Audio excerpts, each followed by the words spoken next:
துலாம் ராசிக்கான பங்குனி மாத பலன்கள்.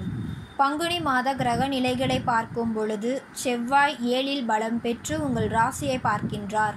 தனாதிபதி ராசியை பார்க்கும் பொழுது தனவரவிற்கு பஞ்சம் இருக்காது. பணப்புழக்கம் அதிகரிக்கும். பக்குவமாக பேசி பல காரியங்களை சாதித்துக் கொள்வீர்கள். எதை எந்த நேரத்தில் செய்ய நினைத்தீர்களோ அதை அந்த நேரத்தில் செய்து முடிப்பீர்கள்.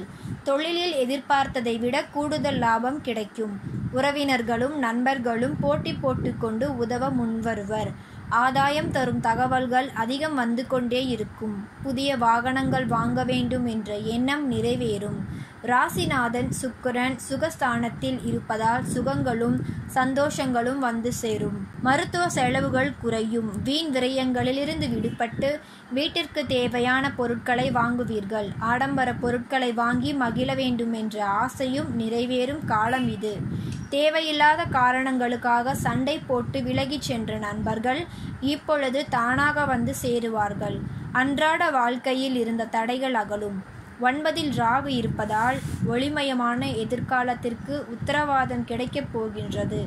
அடகு வைத்த நகைகளை மீட்டு கொண்டு வந்து அணிந்து அழகு பார்ப்பீர்கள். சூரிய பலம் 6ல் இருப்பதால் அரசு வழி உத்தியோகத்திற்கு முயற்சி செய்தவர்களுக்கு அதை கைகூடும். அரசாங்க விருதுகள் கூட ஒரு சிலருக்கு கிடைக்கலாம். வங்கிகளில் கடனுதவி கேட்டு விண்ணப்பித்தவர்களுக்கு அது கிடைப்பதற்கான அறிகுறிகள் தென்படும். புதிய சொத்துக்கள் வாங்கும் யோகம் உண்டு. பழைய சொத்துக்களை விற்றுவிட்டு அதன் மூலம் வரும் தொகையை கொண்டு தொழிலை விரிவு செய்யும் முயற்சியில் ஆர்வம் காட்டுவீர்கள். ராகு கேதுகளுக்கு உரிய சாந்தி பரிகாரங்களை முறையாக செய்து கொள்வது நல்லது. அது மட்டுமல்லாமல் இம்மாதம் பங்குனி உத்திர விழா நடைபெறும். அன்றைய தினம் முருகப் பெருமானுக்கு முறையாக விரதமிருந்து கந்த சஷ்டி கவசம் படித்தால் காரியங்கள் அனைத்தும் நிறைவேறும். மார்ச் 20ஆம் தேதி ரிஷபராசிக்கு செவ்வாய் செல்கின்றார்.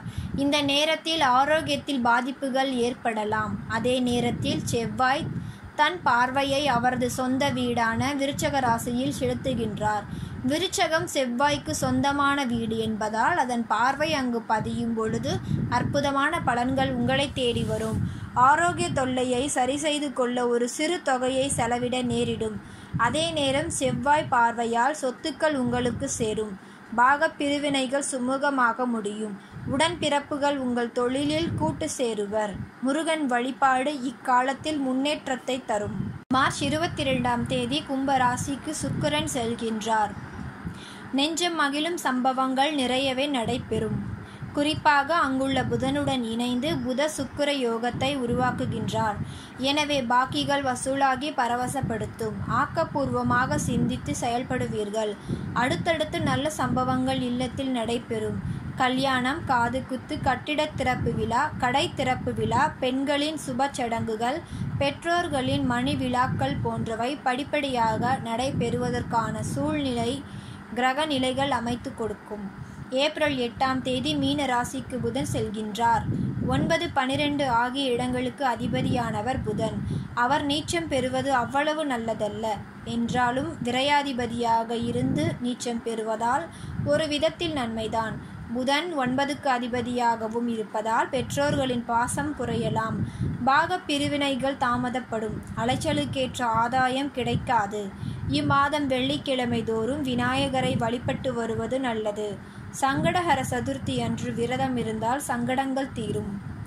பெண்களுக்கான பலன்கள். இம்மாதம் உடன்பிறப்புகளின் ஒத்துழைப்பு கிடைக்கும். உள்ளம் மகிழும் சம்பவங்கள் நிறைய நடைபெறும்.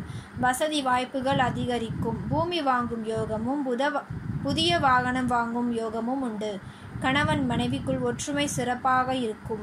பிறந்த வீட்டிற்கும் புகுந்த வீட்டிற்கும் பெருமை சேர்க்கும் விதமாக நடந்து கொள்வீர்கள். சுக்கிர பெயர்ச்சிக்கு பிறகு கல்யாண வாய்ப்புகள் கைகூடும். வேலை வாய்ப்புகளுக்காக ஏதேனும் முயற்சி செய்திருந்தால் அந்த முயற்சியில் வெற்றி கிடைக்கும். பணிபுரியும் பெண்களுக்கு எதிர்பார்த்த சலுகைகள் வந்து சேரும். இலாக்கா மாற்றங்கள் மனதிற்கு இதமளிக்கும். வெளிநாட்டிலிருந்து கூட ஒரு சிலருக்கு அழைப்புகள் வரலாம். ஆறுமுகன் வழிபாடு ஆனந்தம் வழங்கும்.